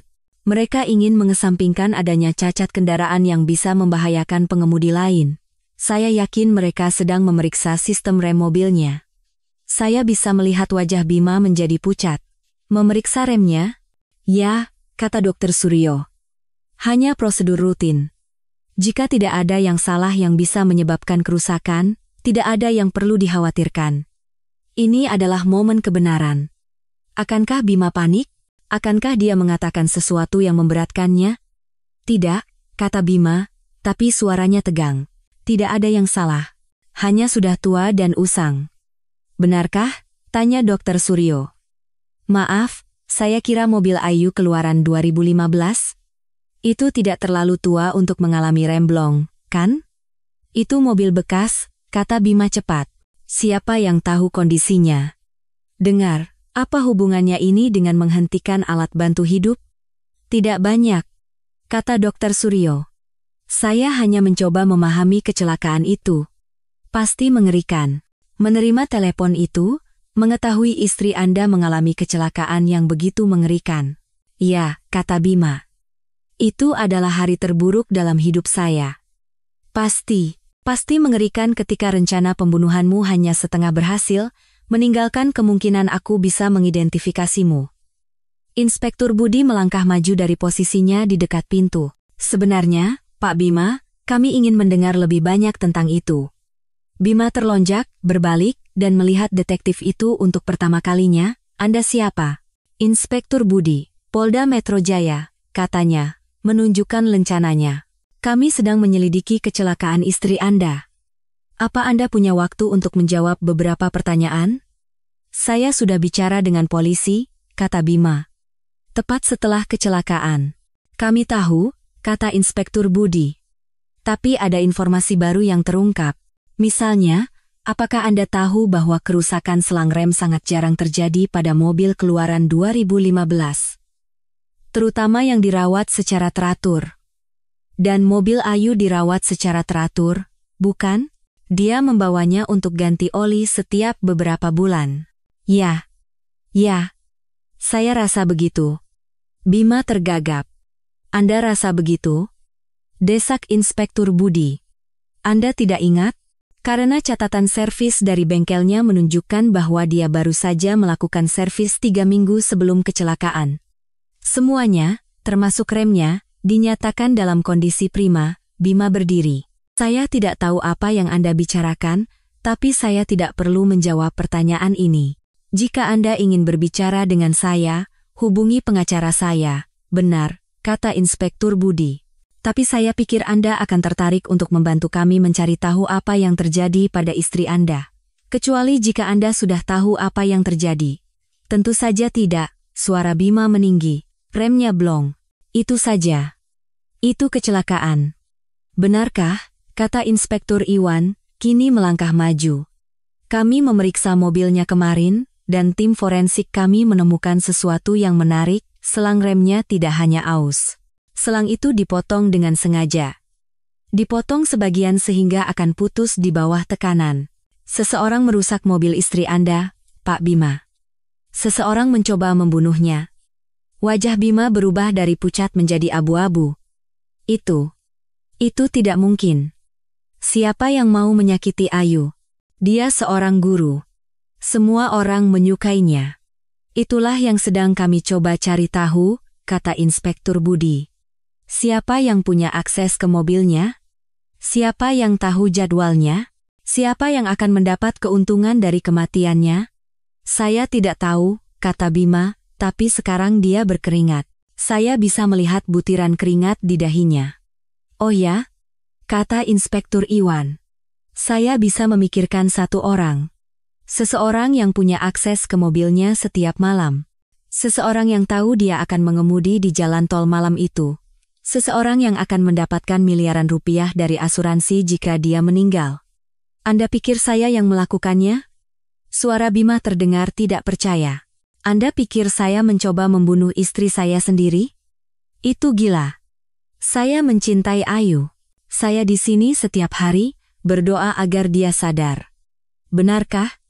Kata Inspektur Budi.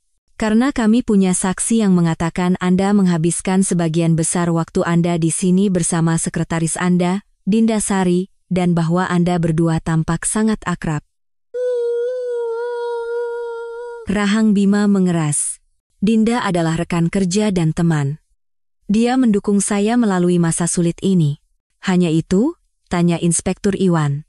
Hanya rekan kerja? Kami punya alasan untuk percaya bahwa Anda dan Dinda Sari telah berselingkuh selama 8 bulan terakhir. Itu bohong, kata Bima. Siapa yang mengatakan itu? Istri Anda, kata Inspektur Budi pelan. Ruangan menjadi sunyi. Bima menatap detektif itu. Apa? Istri Anda memberitahu kami, ulang Inspektur Budi, tentang perselingkuhan. Tentang rencana untuk menghentikan alat bantu hidupnya. Tentang uang asuransi. Tentang penthouse di SCBD.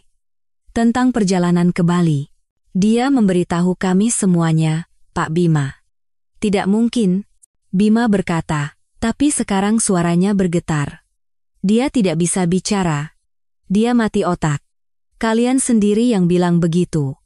Dia menatap Dr. Suryo dengan putus asa, mencari konfirmasi. Tapi Dr. Suryo hanya menatapnya lurus. Saya bilang dia dalam kondisi vegetatif persisten, kata Dr. Suryo. Itu bohong. Apa? Kata Bima. Istri Anda menderita sindrom terkunci, jelas Dr. Suryo. Dia sepenuhnya sadar selama ini. Dia mendengar segalanya, mengerti segalanya. Dia hanya tidak bisa bergerak atau berbicara. Tapi dia bisa berkomunikasi. Dan dia memberitahu kami semua yang Anda katakan kepada Dinda Sari di ruangan ini selama 2 minggu terakhir. Semua tentang perselingkuhan, semua tentang uang asuransi, semua tentang merencanakan pemakamannya saat dia masih hidup. Dan yang paling penting, tentang bagaimana Anda memotong selang remnya. Bima terhuyung mundur. Tidak, katanya. Tidak, itu. Dia. Aku tidak melakukannya. Anda tidak melakukannya? Kata Inspektur Iwan. Anda tidak memotong selang remnya? Karena kami punya rekaman suara Anda yang mengatakan persis seperti itu. Mau dengar? Inspektur Budi mengeluarkan ponselnya dan memutar audio. Suara Bima terdengar jelas. Ya, aku yang melakukannya. 2 hari sebelum kecelakaan, aku menyelinap ke mobil Ayu di tengah malam dan memotong selang remnya hampir putus. Cukup lemah sehingga akan putus di bawah tekanan, tapi tidak cukup untuk langsung disadari. Wajah Bima hancur saat mendengar pengakuannya sendiri diputar. Dari mana Anda mendapatkan itu? Bisiknya. Dari istri Anda, kata Inspektur Budi. Dia membantu kami merekamnya. Pelajaran yang didapat, lain kali Anda merencanakan pembunuhan seseorang, pastikan mereka benar-benar tidak sadar sebelum Anda mengaku. Bima menatap saya saat itu. Benar-benar menatap saya. Dan saya membiarkannya melihat. Saya membiarkan dia melihat mata saya mengikuti gerakannya. Saya membiarkan dia melihat bahwa saya sadar. Bahwa saya telah mendengar semuanya. Setiap kata kejam, setiap pengkhianatan, setiap saat dia memainkan peran sebagai suami yang setia, saya sadar. Ayu, katanya, suaranya parau. Kamu, sadar? Saya berkedip sekali, dengan sengaja. Ya. Ya Tuhan, kata Bima. Ya Tuhan, Ayu, aku bisa jelaskan. Bukan begitu maksudku. Bima Aditya, kata Inspektur Budi, mengeluarkan borgol, Anda ditahan atas tuduhan percobaan pembunuhan terhadap Ayu Lestari. Anda memiliki hak untuk tetap diam. Bima sepertinya tidak mendengar hak Mirandanya. Dia masih menatapku, wajahnya penuh kengerian.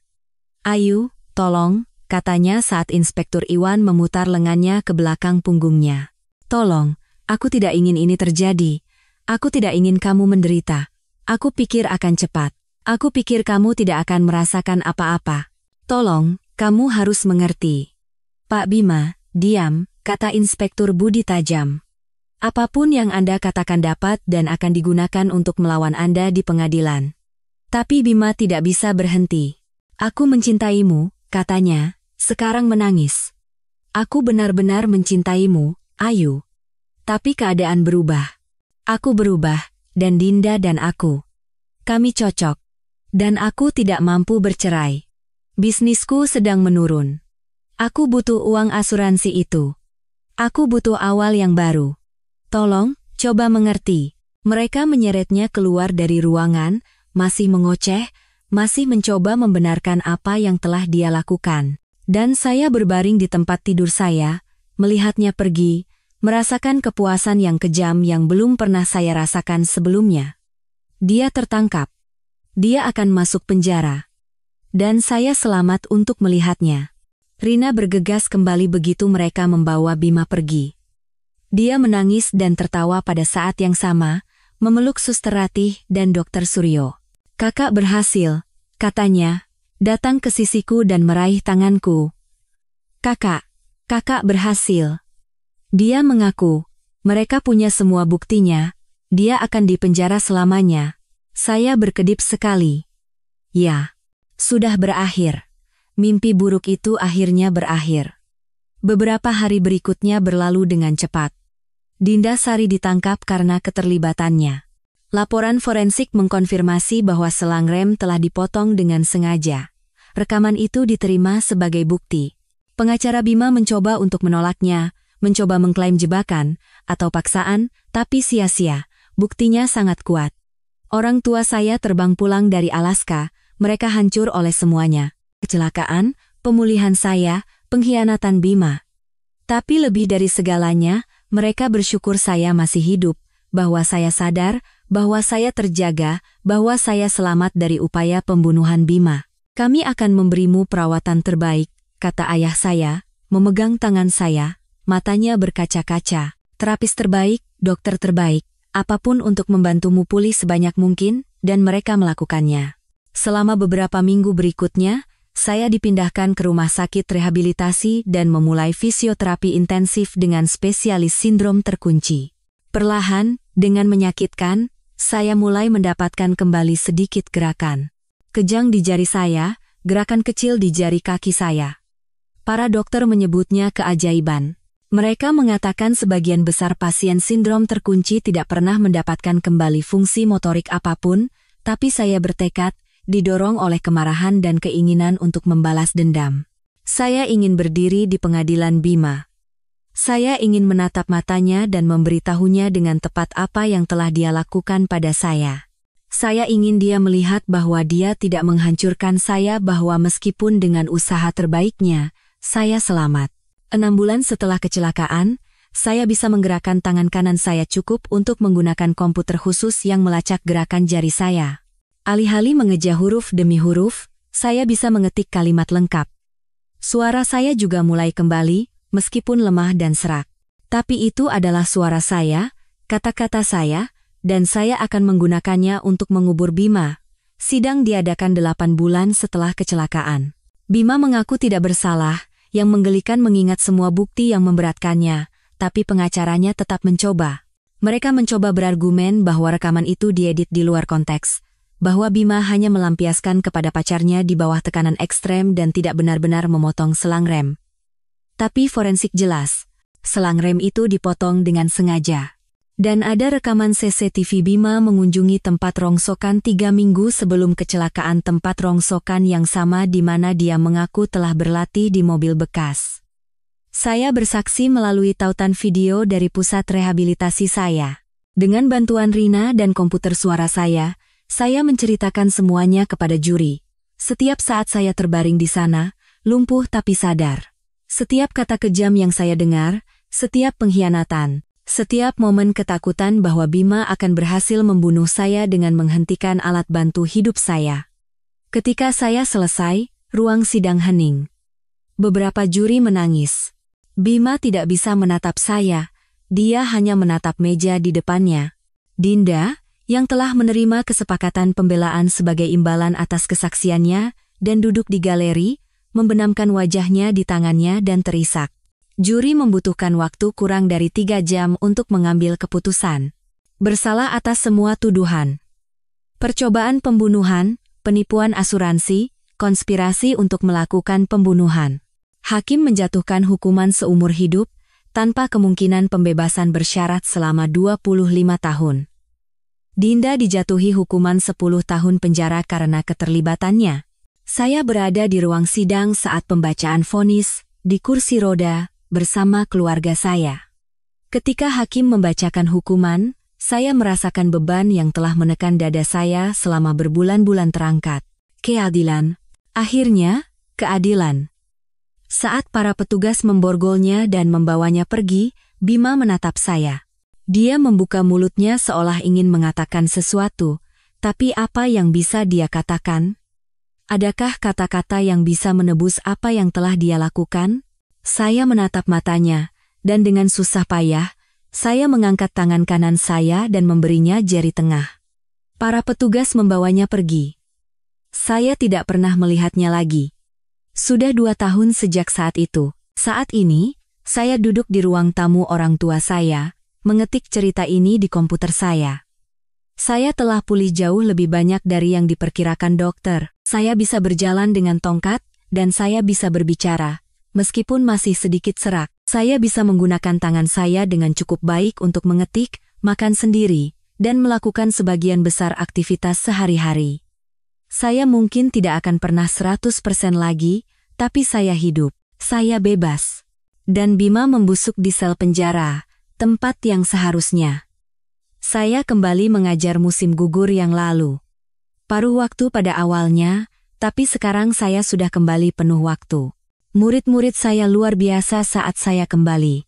Mereka mengadakan pesta penyambutan, membuatkan saya kartu, dan memberitahu saya betapa saya menginspirasi mereka. Saya tidak merasa menginspirasi. Saya hanya merasa bersyukur masih hidup. Saya menjalani terapi untuk mengatasi trauma dari semua yang terjadi. Tidak mudah. 2 minggu terbaring lumpuh sementara suami pembunuh Anda merencanakan kematian Anda. Beberapa hari lebih sulit dari yang lain. Tapi perlahan tapi pasti, saya sembuh. Perceraian selesai setahun yang lalu. Saya mendapatkan semuanya. Rumah, aset, semua yang coba dicuri Bima dari saya. Saya menjual rumah itu terlalu banyak kenangan buruk. Saya membeli sebuah rumah kecil yang lebih dekat dengan sekolah saya. Awal yang baru. Dan Suster Ratih, perawat yang menyelamatkan hidup saya. Kami sekarang adalah sahabat. Dia datang setiap minggu, membawa anggur, dan kami menonton acara realitas murahan dan tertawa tentang hal-hal bodoh. Dia adalah alasan saya masih hidup. Jika dia tidak memperhatikan air mata saya hari itu, jika dia tidak percaya pada saya, jika dia tidak merekam pengakuan Bima, saya akan mati. Bima akan menghentikan alat bantu hidup, dan tidak ada yang akan pernah tahu itu adalah pembunuhan. Terkadang saya memikirkannya, betapa dekatnya Bima dengan keberhasilan. Jika kecelakaan itu membunuh saya seketika, dia akan tinggal di penthouse itu bersama Dinda, menghabiskan uang asuransi saya, dan semua orang akan berpikir dia adalah suami yang setia yang kehilangan istrinya terlalu cepat. Pikiran itu membuat saya mual, tapi juga membuat saya bersyukur. Bersyukur saya selamat. Bersyukur kebenaran terungkap. Bersyukur keadilan ditegakkan. Orang-orang bertanya apakah saya marah, apakah saya membenci Bima. Sejujurnya, saya tidak tahu. Kebencian itu melelahkan. Kemarahan itu melelahkan. Saya menghabiskan begitu banyak bulan terperangkap di dalamnya. Terbaring di ranjang rumah sakit itu tanpa apa-apa selain kemarahan saya. Tapi sekarang saya hanya lelah. Lelah memikirkannya. Lelah memberinya ruang di kepala saya. Apa yang dilakukan Bima adalah jahat dan tidak bisa dimaafkan. Dia mencoba membunuh saya demi uang. Dia mengkhianati pernikahan 8 tahun kami tanpa ragu sedikit pun. Dia berdiri di samping ranjang saya dan merencanakan pemakaman saya sementara saya terbaring di sana, sadar. Tidak ada jalan kembali dari sana. Tidak ada penebusan, tidak ada pengampunan. Tapi dia tidak akan mendefinisikan sisa hidup saya. Dia tidak akan menjadi cerita yang saya ceritakan. Saya lebih dari sekadar apa yang dia lakukan pada saya. Saya seorang guru, seorang saudara perempuan, seorang anak perempuan, seorang teman, seorang penyintas. Saya Ayu Lestari, dan meskipun dengan usaha terbaiknya, saya masih hidup. Kepada siapapun yang mendengarkan cerita ini, saya ingin mengatakan ini, percayalah pada insting Anda tentang orang. Jika ada sesuatu yang terasa salah, kemungkinan besar memang salah. Jangan abaikan tanda bahaya hanya karena Anda ingin percaya pada kebaikan seseorang. Jangan bertahan dalam hubungan yang terasa salah hanya karena Anda telah menginvestasikan waktu bertahun-tahun. Hidup Anda berharga. Anda berharga. Jika seseorang membuat Anda merasa sebaliknya, pergilah. Minta bantuan. Beritahu seseorang. Dan bagi Anda di luar sana yang mungkin mengalami hal serupa terjebak dalam hubungan dengan seseorang yang ingin menyakiti Anda tidak sendirian. Ada orang-orang yang akan mempercayai Anda, yang akan membantu Anda, yang akan berjuang untuk Anda. Anda berhak merasa aman, Anda berhak dicintai. Anda berhak untuk hidup. Saya selamat karena seorang perawat meluangkan waktu untuk melihat saya benar-benar melihat saya dan percaya bahwa saya masih di dalam sana, sadar, dan berjuang. Suster Ratih menyelamatkan hidup saya hanya dengan memperhatikan, dengan mempercayai instingnya, dengan tidak menyerah pada saya. Kita semua memiliki kekuatan untuk menjadi seperti itu bagi orang lain. Kekuatan untuk melihat mereka, mempercayai mereka, membantu mereka, gunakan kekuatan itu bisa menyelamatkan nyawa. Bagi saya sedang membangun kehidupan baru, kehidupan yang bebas dari Bima, Dinda, dan mimpi buruk yang mereka timpakan pada saya. Saya mulai berkencan lagi. Seorang rekan guru yang baik, sabar, dan merupakan kebalikan dari Bima. Saya bepergian. Musim panas lalu, saya pergi ke Bali, tempat yang sama yang direncanakan Bima dan Dinda untuk pergi dengan uang asuransi saya. Saya menebarkan abu kehidupan lama saya di sana. Saya membiarkan laut membawanya pergi. Saya bukan orang yang sama seperti sebelum kecelakaan. Bagaimana mungkin? Saya telah melalui neraka dan kembali. Saya telah mengalami hal-hal yang tidak akan saya harapkan bahkan untuk musuh terburuk saya. Saya telah menatap kematian dan selamat. Itu mengubah Anda. Membuat Anda lebih tangguh dalam beberapa hal, tetapi juga lebih menghargai hal-hal kecil. Matahari terbit. Secangkir kopi yang enak. Seorang siswa yang akhirnya memahami konsep yang sulit. Seorang teman yang membuat Anda tertawa sampai menangis. Hidup ini berharga. Hidup ini singkat. Dan saya tidak akan menyia-nyiakan satu detik pun lagi dari hidup saya dalam kebencian, atau ketakutan, atau dalam bayang-bayang apa yang coba dilakukan Bima pada saya. Saya bebas, saya hidup. Dan setiap hari, saya bangun adalah sebuah kemenangan. Bima ingin saya mati, tapi saya masih di sini. Masih bernapas. Masih berjuang, masih menang. Dan saya akan menjalani kehidupan terbaik yang saya bisa, hanya untuk membuktikan kepadanya. Itulah balas dendam saya. Bukan kebencian, bukan berharap celaka baginya di penjara, tetapi hanya dengan hidup, dan berkembang, dan bahagia meskipun apa yang dia lakukan pada saya. Mereka bilang hidup dengan baik adalah balas dendam terbaik. Saya berencana untuk menguji teori itu secara menyeluruh. Dan Bima, jika entah bagaimana kau mendengar ini dari sel manapun kau membusuk, aku harap itu menjadi pengingat setiap hari bahwa kau gagal. Aku harap itu membuatmu terjaga di malam hari, mengetahui bahwa sementara kau terkunci, aku di luar sini menjalani hidup terbaikku. Aku harap para narapidana lain tahu persis apa yang kau lakukan, betapa pengecutnya kau mencoba membunuh istrimu demi uang asuransi. Aku harap kau memiliki waktu puluhan tahun untuk memikirkan betapa spektakulernya rencanamu gagal. Aku harap kau memikirkan bagaimana keserakahan dan keegoisanmu merenggut segalanya darimu, kebebasanmu, reputasimu, masa depanmu. Kau pikir kau sangat pintar dan licik, memotong selang remku, membuatnya terlihat seperti kecelakaan. Tapi kau meremehkanku. Kau meremehkan keinginanku untuk bertahan hidup. Kau meremehkan bahwa seseorang akan cukup peduli untuk menyadari bahwa aku masih sadar. Dan yang terpenting, kau meremehkan betapa bodohnya, kau mengaku kejahatanmu di atas tubuh yang kau pikir tidak sadar. Aku ingin kau tahu bahwa setiap momen bahagia yang aku miliki mulai sekarang adalah bukti kegagalanmu. Setiap kali aku tertawa, setiap matahari terbit yang aku lihat, setiap murid yang aku ajar, setiap kali aku berpegangan tangan dengan seseorang yang benar-benar mencintaiku.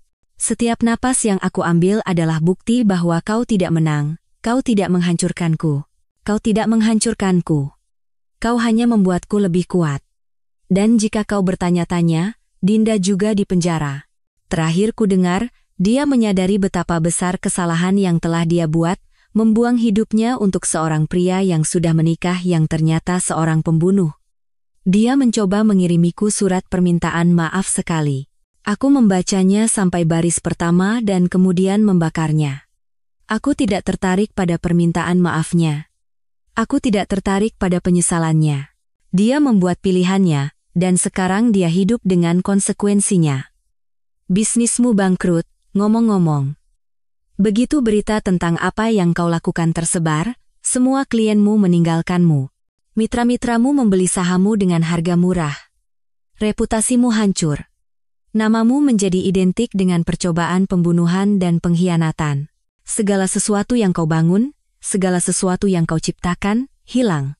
Karena kau terlalu serakah, terlalu pengecut, terlalu egois untuk hanya meminta cerai seperti orang normal. Apakah itu sepadan, Bima?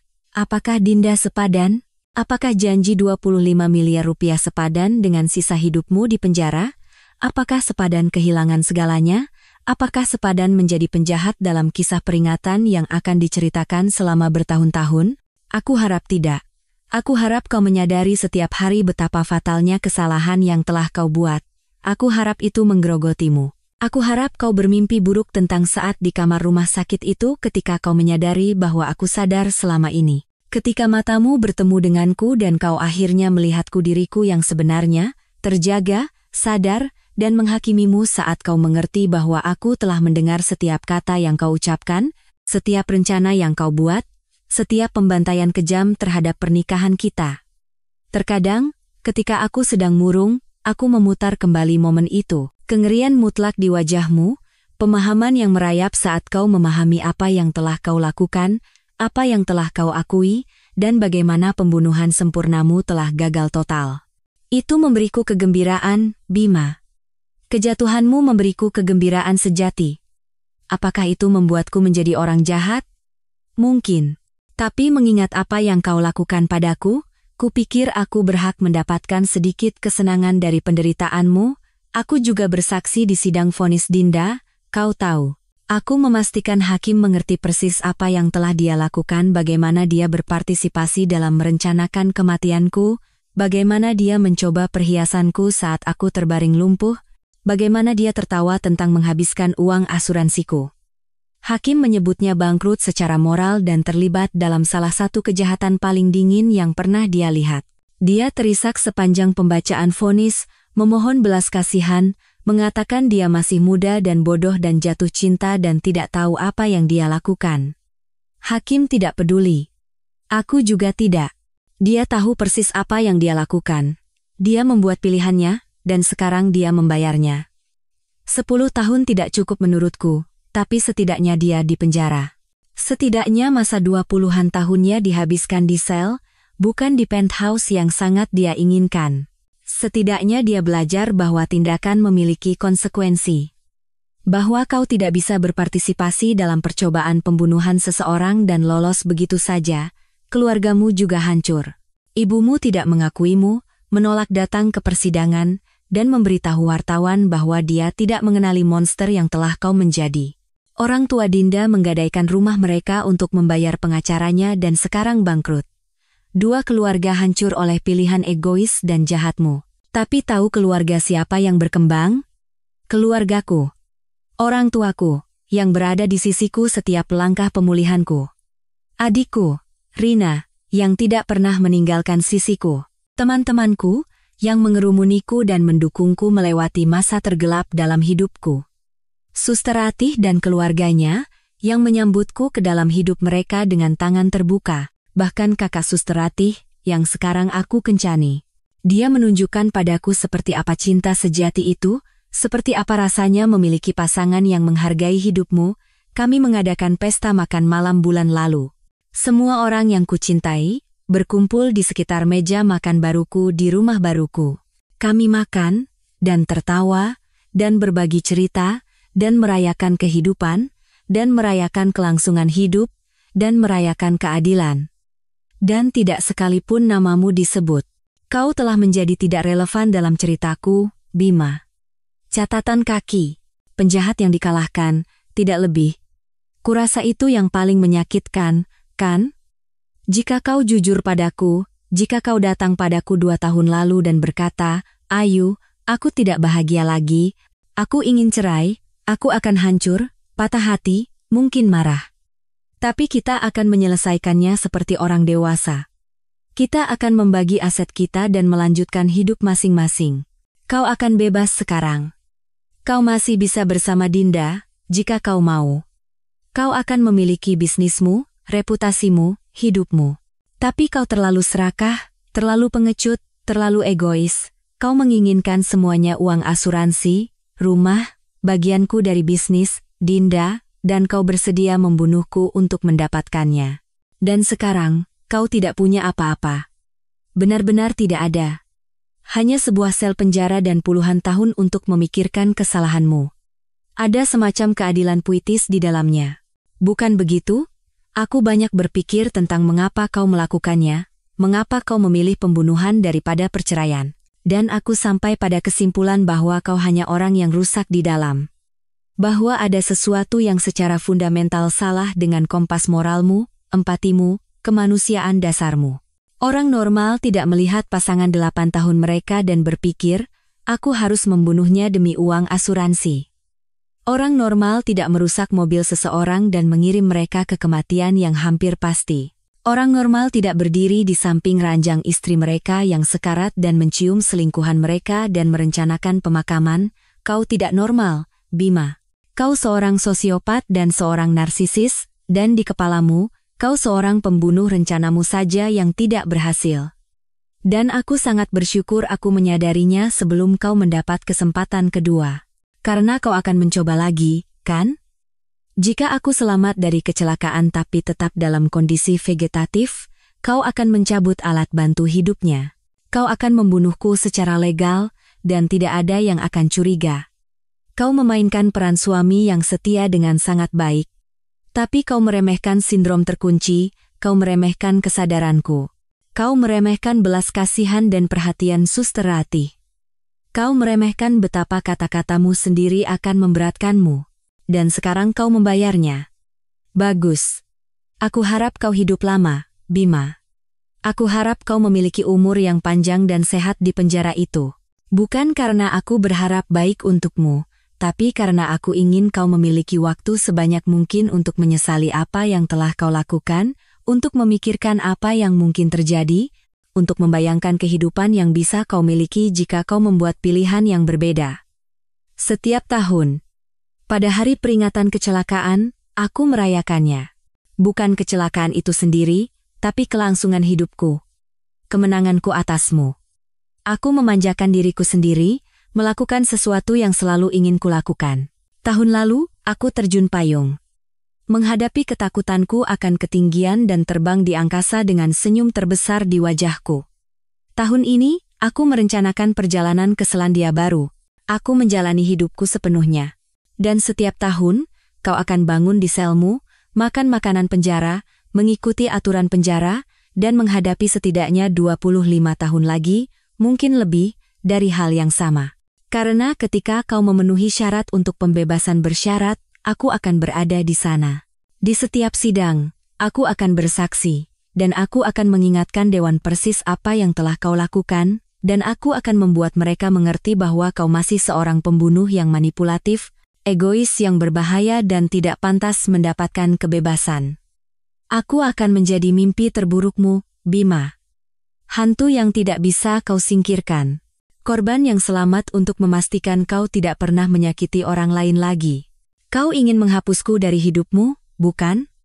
Agar aku menghilang sehingga kau bisa memulai yang baru. Tapi sebaliknya, aku menjadi satu-satunya hal yang tersisa darimu. Satu-satunya hal yang penting dalam ceritamu. Kau adalah pria yang mencoba membunuh istrinya dan gagal. Itulah warisanmu. Itulah caramu akan dikenang. Bukan kesuksesan bisnismu, bukan ambisimu, tetapi kegagalan epikmu sebagai manusia. Dan aku adalah wanita yang selamat, melawan, dan mendapatkan keadilan. Itulah warisanku, dan aku baik-baik saja dengan itu.